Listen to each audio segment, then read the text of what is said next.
بسم الله الرحمن الرحيم الحمد لله رب العالمين والعاقبة للمتقين والصلاة والسلام على أشرف الأنبياء والمرسلين وعلى آله الطيبين الطاهرين إن الله وملائكته يصلون على النبي يا أيها الذين آمنوا صلوا عليه وسلموا تسليما اللهم صل على سيدنا ومولانا محمد وعلى آل سيدنا ومولانا محمد وبارك وسلم وصلی علیہ. حضرت درود اسلام کے بعد اللہ سبحانہ و تعالی ارشاد فرماتا ہے وَأَقِيمُوا الصَّلَاةَ، اے میرے بندے نماز قائم کرو. مگر خود نماز نہیں پڑھتا، صرف انسانوں کو حکم فرماتا ہے. وَآتُوا الزَّكَاةَ، یعنی فرماتا ہے وَأَقِيمُوا الصَّلَاةَ، میرے بندے نماز قائم کرو، مگر خود یہ عمل نہیں کرتا. پھر فرمایا وَآتُوا الزَّكَاةَ، میرے بندے زکوٰۃ ادا کر، مگر خود زکوٰۃ ادا نہیں کرتا. پھر فرمایا وَلِلَّهِ عَلَى النَّاسِ حِجُّ الْبَيْتِ مَنِ اسْتَطَاعَ إِلَيْهِ سَبِيلًا، اے میرے بندو اگر تم میں سے کوئی صاحب استطاعت ہو تو میں نے زندگی میں ایک مرتبہ اس پر حج کو فرض قرار دیا ہے، مگر خود حج نہیں کرتا. پھر فرمایا یا ایھا الذین آمنوا کتب علیکم الصیام کما کتب علی الذین من قبلکم لعلکم تتقون، اے ایمان والو میں نے تم پر روزے فرض کیے ہیں جیسا کہ تم سے پہلے لوگوں پر بھی فرض کیے گئے تھے، لعلکم تتقون تاکہ تم متقی پرہیزگار بن جاؤ. مگر یہ بھی صرف انسان کو حکم ہے کہ تم کرو یہ کام. یہ سمجھنے کی بات ہے. دیکھیں اللہ تعالیٰ فرماتا ہے میرے بندے نماز پڑھ، خود نہیں پڑھتا. میرے بندے زکوٰۃ ادا کر، خود نہیں کرتا. میرے بندے حج کر، رمضان کے روزے رکھ، مگر خود نہیں کرتا. مگر اگلا جملہ اللہ فرماتا ہے ان اللہ وملائکتہ یصلون علی النبی یا ایھا الذین آمنوا صلوا علیہ وسلموا تسلیما. ان اللہ وملائکتہ، بے شک میں اللہ، وملائکتہ اور میرے ملائکہ، یصلون علی النبی، نبی پاک پر درود و سلام بھیجتے ہیں. یا ایھا الذین آمنوا، ایمان والو تم بھی میرے محبوب علیہ الصلوۃ والسلام ذات پر خوب درود و سلام بھیجا کرو. سبحان اللہ سبحان اللہ. یعنی یہاں پر آپ سمجھنے میں نے نقطہ کیا بیان کیا ہے، یعنی پورے نظام اور عبادات میں کوئی ایسا فعل نہیں جس میں اللہ سبحانہ و تعالیٰ کی ذات خود شامل ہو. سبحان اللہ. یعنی پورا جو اللہ کا عبادت کا نظام ہے، پورے نظام اور عبادات میں کوئی ایسا فعل نہیں جس میں اللہ سبحانہ و تعالیٰ کی ذات خود شامل ہو. یعنی نماز، زکوٰۃ، روزے، حج یہ صرف انسان کو حکم فرماتا ہے مگر خود نہیں کرتا. مگر یہ عبادت جس میں ان اللہ و ملائکتہ، اس میں انسانوں کو اللہ نے پیچھے چھوڑ دیا. فرماتا ہے ان اللہ، بے شک میں اللہ، و ملائکتہ اور میرے ملائکہ، یصلون علی النبی، میرے محبوب علیہ الصلوۃ والسلام کی ذات پر درود و سلام بھیجتے ہیں. اس کے بعد پھر ان ایمان والوں کو فرما رہا ہے یا ایھا الذین آمنوا صلوا علیہ وسلموا تسلیما، اے ایمان والو تم بھی میرے نبی پاک پر خوب درود و سلام کے نذرانے پیش کیا. سبحان اللہ. یعنی پورے نظام العبادات میں یہ ایک ایسا فعل ہے درود پاک پڑھنا جس میں اللہ سبحانہ و تعالیٰ کی یہ سنت ہے. باقی ہم کام کرتے ہیں نبی پاک کی سنت کے مطابق، جو نبی پاک نے بتایا ہمیں ان کی سنت کے مطابق کرتے ہیں. مگر درود پاک یہ اللہ کی سنت ہے. یعنی اللہ یہ خود عمل کرتا ہے پھر ایمان والوں کو ارشاد فرماتا ہے. اور پھر فرمایا من ذکرت عندہ فلم یصلی علیہ، فرمایا کہ میرے پیارے صحابہ کرام جس محفل میں، جس جگہ میں، من ذکرت عندہ فلم یصلی علیہ، جس محفل میں، جس جگہ میں میرا نام لیا گیا ہو پھر اس کسی بندے نے درود پاک نہ پڑھا ہو، اس سے کوئی بدنصیب بدبخت بندہ نہیں ہو سکتا ہے. حضرت اماں عائشہ الصدیقہ رضی اللہ تعالیٰ عنہا فرماتی ہیں کہ سحری کا وقت تھا، نماز تہجد کے لیے آپ اٹھی تو آپ کپڑے سی رہی تھی، یعنی سوئی کے ساتھ.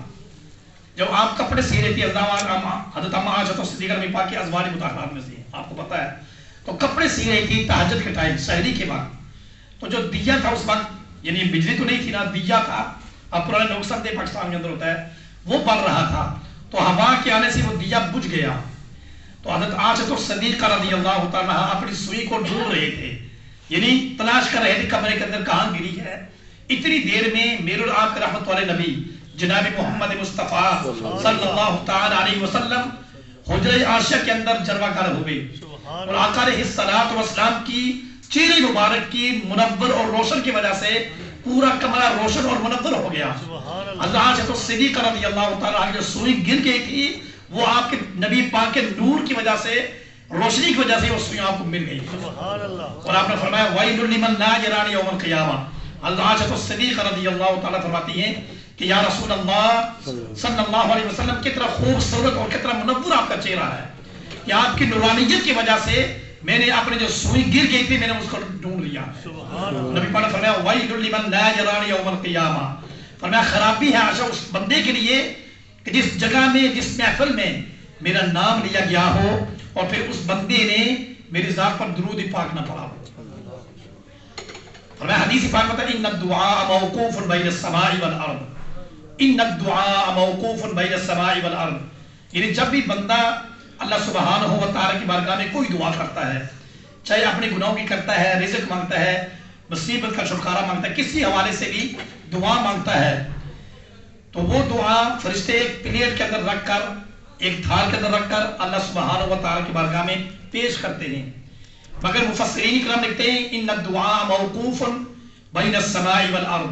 وہ دعا جس کے شروع کے اندر نبی پاک کی ذات پر درود پاک نہ بھیجا گیا ہو، نہ پڑھا ہو، ان الدعاء بے شک وہ دعا موقوف لٹکی ہو جاتی ہے بین السماء والارض، زمین اور آسمان کے درمیان وہ دعا موقوف ہو جاتی ہے، لٹکی ہو جاتی ہے. قبول ہونا تو دور کی بات ہے، فرشتے اللہ سبحانہ و تعالی کی بارگاہ میں اس دعا کو قبول پیش نہیں کرتے. یعنی آپ کو نہیں سمجھ رہی ان الدعاء موقوف بین السماء والارض، یعنی فرشتے جس دعا کے شروع میں درود پاک نہ پڑھا گیا ہو وہ دعا قبول ہونا تو دور کی بات ہے. وہ دعا ان الدعاء موقوف، بے شک وہ دعا موقوف ہوتی ہے، لٹکی ہو جاتی ہے بین السماء والارض. بین کہتے ہیں درمیان کو عربی میں، بین السماء والارض، ارض کہتے ہیں زمین کو، زمین اور آسمان کے درمیان وہ دعا موقوف ہو جاتی ہے، لٹکی ہو جاتی ہے، جس کے شروع میں آقا علیہ الصلوۃ والسلام کی ذات پر درود پاک نہ پڑھا گیا ہو. اور جو دعا جس کے شروع میں آقا علیہ الصلوۃ والسلام کی ذات پر درود پاک پڑھا گیا ہو، پھر درمیان میں بندہ دعا مانگے، آخر میں پھر درود پاک پڑھا گیا ہو، تو پھر وہ فرشتے ایک خوبصورت پلیٹ کے اندر، خوبصورت تھال کے اندر رکھ کر اللہ سبحانہ و تعالی کی بارگاہ میں وہ درود پاک والی دعا پیش کرتے ہیں. اور پھر اللہ سبحانہ و تعالی اپنے نبی پاک کی محبت کی وجہ سے، نسبت کی وجہ سے اول آخر درود پاک کو نہیں، اس درود پاک کے صدقے سے اس بندے کی پوری دعا کو قبول فرما لیتا ہے. یعنی پہلے بھی اسے درود پاک پڑھا، درمیان میں اپنی دعا مانگی، آخر میں پھر درود پاک پڑھا. تو یہ نہیں ہو سکتا کہ اللہ تعالیٰ اپنے پیارے محبوب کے درود کو قبول نہ کرے. اللہ جب درود پاک کو قبول کرتا ہے نا تو پھر ہماری وہ ٹوٹی پھوٹی جو الفاظ تھے نا ہمارے دعا کے، اس کو بھی اللہ نے قبول فرما لیا. حضرات محترم جب بھی آپ اپنے گناہوں کے لیے مانگیں، رزق مانگیں، اولاد مانگیں، مصیبتوں سے چھٹکارا مانگیں، صحت مانگیں، تو سب سے پہلے آقا علیہ السلام کی ذات پر درود پاک پڑھ لیا کریں، پھر دعا مانگیں، پھر درود پاک پڑھیں. اول آخر درود پاک پڑھیں، درمیان میں وہ دعا جو مانگنا چاہتے ہیں وہ مانگیں. اللہ سبحانہ و تعالیٰ اپنے پیارے محبوب علیہ السلام کے نالین کے تصدق سے، اس درود پاک کے صدقے سے آپ کی دعا کو اپنی بارگاہ میں قبول فرمائے گا، اور پھر آپ کو قبولیت اور قبول کے درجے تک آپ کی دعا پہنچ جائے گی. تو دعا کیجیے اللہ رب العزت ہمیں صحیح معنوں میں آقا علیہ السلام کی ذات پر درود پاک اللہ ہمیں پڑھنے کی توفیق عطا فرمائے. وبارک علینا اللهم صل على سيدنا ومولانا محمد وعلى آل سيدنا ومولانا محمد وبارک وسلم وصلی علیہ. یا اللہ پاک ہمارے نماز عشاء کو، ہماری نماز تراویح کو اپنی بارگاہ میں قبول منظور فرما. یا اللہ پاک ہمارے صغیرہ اور کبیرہ گناہوں کو معاف فرما. یا اللہ پاک ہمارے روزوں کو اپنی بارگاہ میں قبول منظور فرما. ہم سب کو اس ماہ مقدس کے فیوز و برکات حاصل کرنے کی ہمت و توفیق عطا فرما. یا اللہ پاک ہم سب کو آقا علیہ السلام کی ذات پر کثرت کے ساتھ درود پاک پڑھنے کی توفیق اور ہمت عطا فرما.